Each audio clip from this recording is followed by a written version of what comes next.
नमस्कार दोस्तों, धर्म रहस्य चैनल में आप सभी का एक बार फिर से स्वागत है।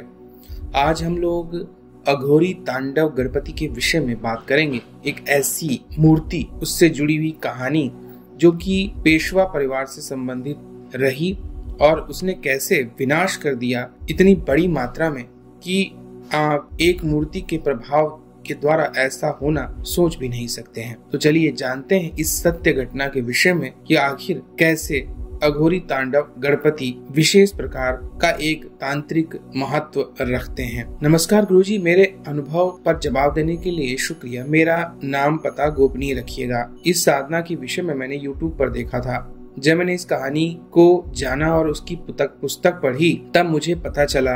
इसीलिए मैं चाहता हूं कि आप इस वीडियो को जरूर प्रकाशित कीजिएगा। मैं पुस्तक के कुछ पॉइंट्स भी बताऊंगा और इसके अलावा मैं आपको इस विषय में और भी जानकारी दूंगा तथ्यों के साथ में। तो आप कहानी को शुरू करते हैं, जो कि इस प्रकार से है। अघोरी तांडव गणपति। अघोरी तांत्रिक भगवान भैरव के रूप में भगवान शिव के ही उपासक हैं। वे सभी प्रकार के धार्मिक अनुष्ठानों का अभ्यास करते हैं, जैसे नरभक्षण, शराब, अफीम का सेवन, कब्रिस्तान में रहना, काला जादू, साथ ही प्रेत बाधित स्थानों में पूजा करना, शक्तियों की खोज में जाएं और उन्हें हर तरह से प्राप्त करने का प्रयास करें। वे शमशान तरास यानी कब्रिस्तान के तारे को देवी के रूप में प्रार्थना करने के लिए वेदियों पर शवों का उपयोग करके अनुष्ठानिक रूप से पूजा करते हैं। अघोरी तांत्रिक अपने शराबी और नरभक्षी प्रकार के अनुष्ठान करते हैं। नदियों से निकाले गए या कब्रिस्तानों से निकाले गए शवों को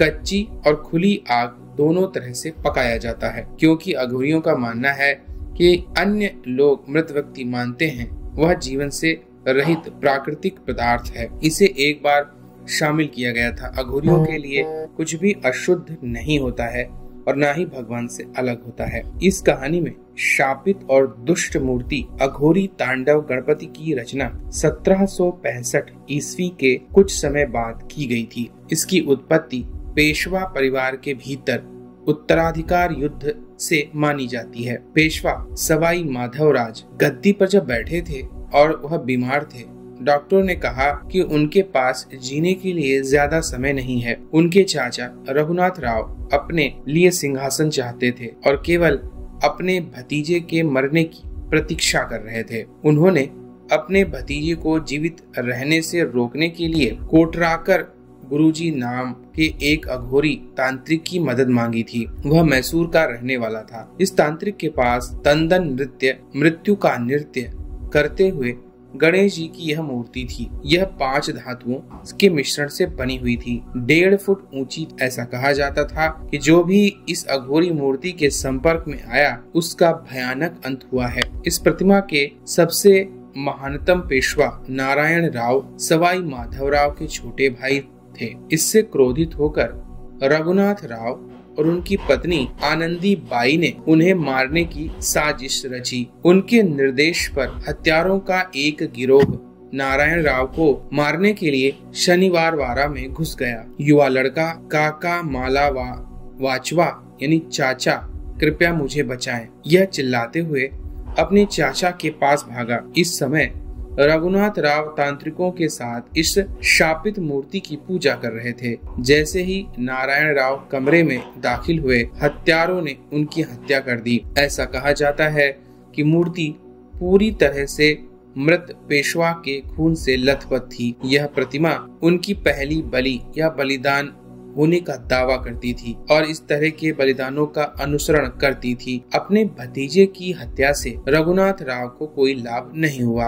उनके अपने ही लोग उनके खिलाफ हो गए। उन्हें पुणे भागना पड़ा। जल्दी ही वह फरार हो गए और एक लंबी और दर्दनाक बीमारी से उनकी मृत्यु हो गई। शेडनिकर नाम की एक शाही महिला ने रघुनाथ राव से मूर्ति चुरा ली और इसे पुणे के पास शेडनी गांव में एक पीपल के पेड़ के नीचे स्थापित कर दिया। समय के साथ मूर्ति चिंचवड़, वाई और अंततः सतारा में एक ब्राह्मण के घर चली गई। इसके सभी मालिक, साथ ही उनके वंशज, बीमारी और पागलपन से होने वाली धीमी और दर्दनाक मौतों से परिचित रहे।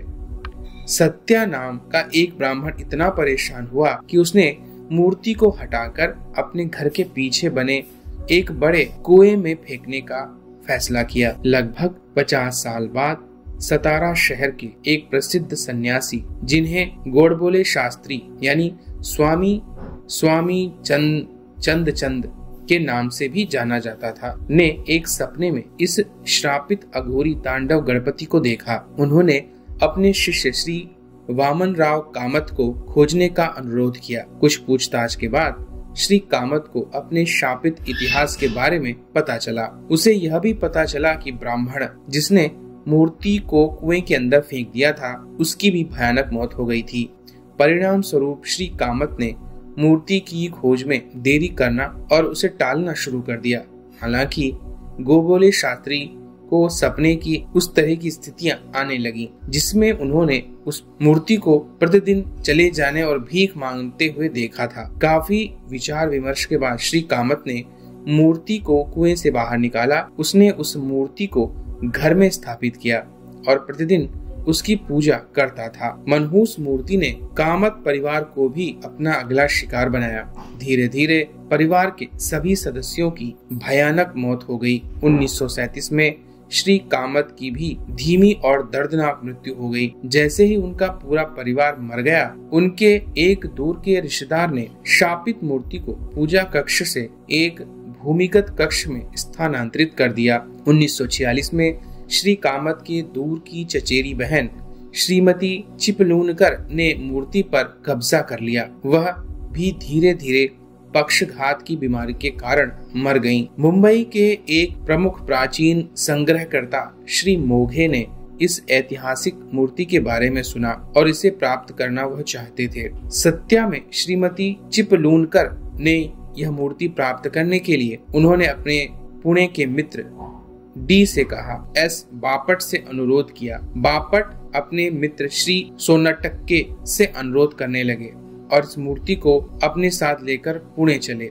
सोनटक्के रात में मुंबई नहीं जाना चाहते थे और इसलिए मूर्ति को घर ले गए ताकि अगली सुबह अपनी यात्रा शुरू कर सकें। जैसे ही मूर्ति घर आई, उनकी पत्नी श्रीमती सोटांके के पेट में असहनीय दर्द होने लगा और वे देर रात वहीं रुकी रहीं।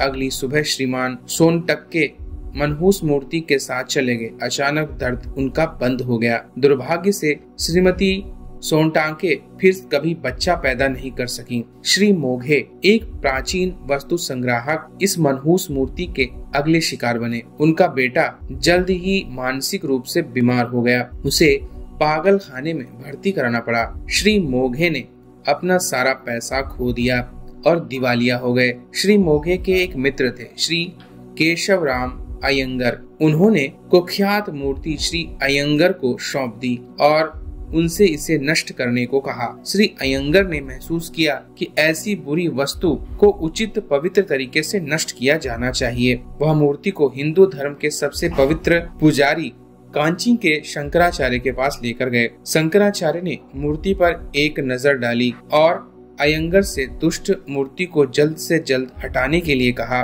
क्योंकि वह इसे पवित्र स्थान के आसपास कहीं भी नहीं चाहते थे। श्री अयंगर अपने गंभीर लक्षणों के कारण मद्रास वापस चले गए। मद्रास पहुंचने पर खबर मिली कि उनकी पत्नी की मृत्यु हो गई है और उनका बेटा पागल हो गया है। 1960 के दशक में श्री अयंगर ने मद्रास के थम्बू चेट्टी स्ट्रीट में शंकर मठ को एक खराब राज्यदान में दिया था। डॉक्टर प्रमोद ओक की पुस्तक पेशवा राजवंश का इतिहास के अनुसार यह मूर्ति का अंतिम ज्ञात स्थान है जहां यह मूर्ति आखिरी बार देखी गई थी।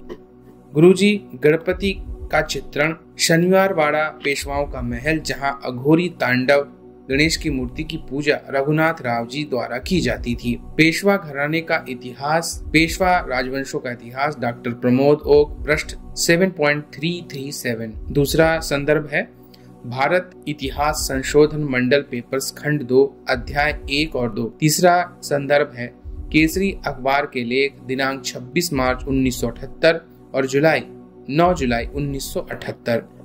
तो इस प्रकार से इन्होंने विशेष रूप से इस चीज के बारे में बताया है।